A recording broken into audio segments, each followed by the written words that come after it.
Pozdravljeni! Življenje nas kali in tudi šola nas uči.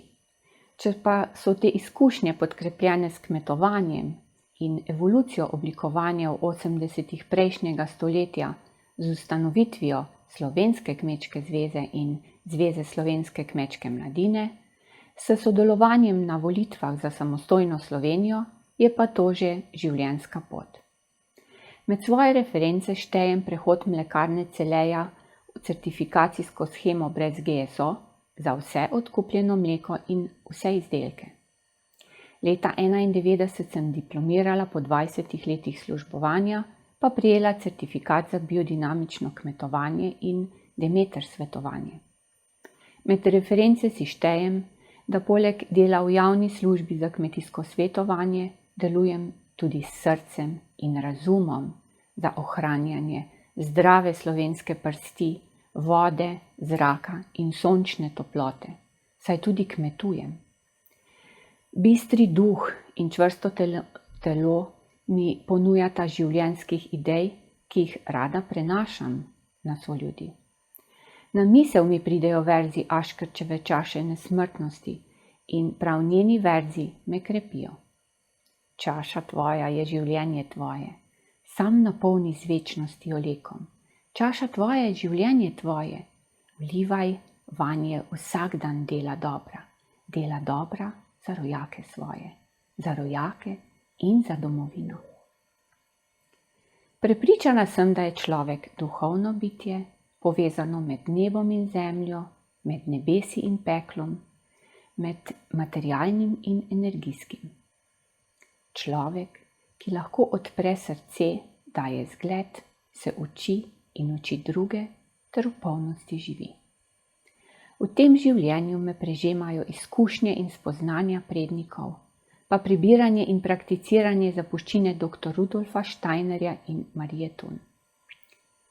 Hvaležna sem si, da zmorem komunicirati s kmetom z žuljavimi rokami ali s prefinjenim intelektualcem, da nisem podlegla instant življenju in iskanju bližnjic, da sem zvedava ženska, ki me navdihuje Steinerjev koncept zdrave družbene ureditve, tako imenovana tridelnost družbenega organizma in štiridelnost narave, kar nas uči, da nismo le bitja iz snovi, temveč in predvsem bitja z dušo in duhom.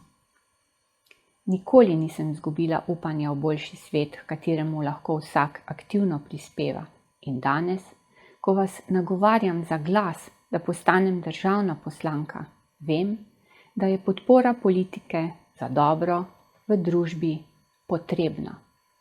Pa naj bo za prosto delovanje homeopatskih zdravnikov, enakovredno brezplačno šolanje po valdorfski pedagogiki, naj bo sproščena uporaba kanabinoidov, pa prepoved obveznega cepljenja.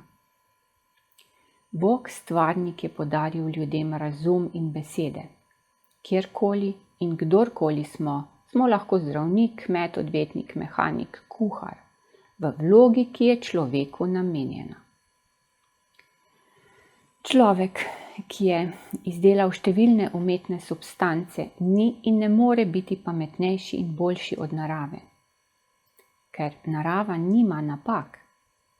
Napaka pa je, če je ne spoštujemo. Zločin je, če jo hočemo izboljšati. Od narave se je potrebno učiti.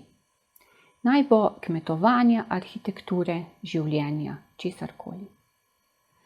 Covidna pandemija mi je ozavestila šibkost človeka in potrebno je biti bolj ponižen pred stvarnikom.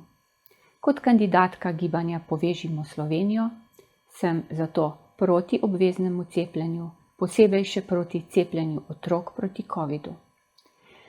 Povežimo se v svobodne in srečne ljudi, leve in desne, bele in črne, v kmete z garanimi rokami in intelektualce z razbeljenimi glavami. Povežimo proizvajalce in potrošnike, mesto in podeželje, mlade in stare in tiste sredi življenja. Srečujmo se v različnosti. Moj vzornik je kmetovalec Martin Oth, ki je kmet in tudi član švicarskega parlamenta, predsednik Švicarskega kmetijskega inštituta in nosilec podjetja za tržno biodinamično pridelovanje semen, vrtnin in poljščin. Na enem izmed svojih predavanj je rekel, v prevodu Mit Vrhunc namreč: srečevanje spodbuja življenje. Iskrena hvala, ker mi boste zaupali svoj glas.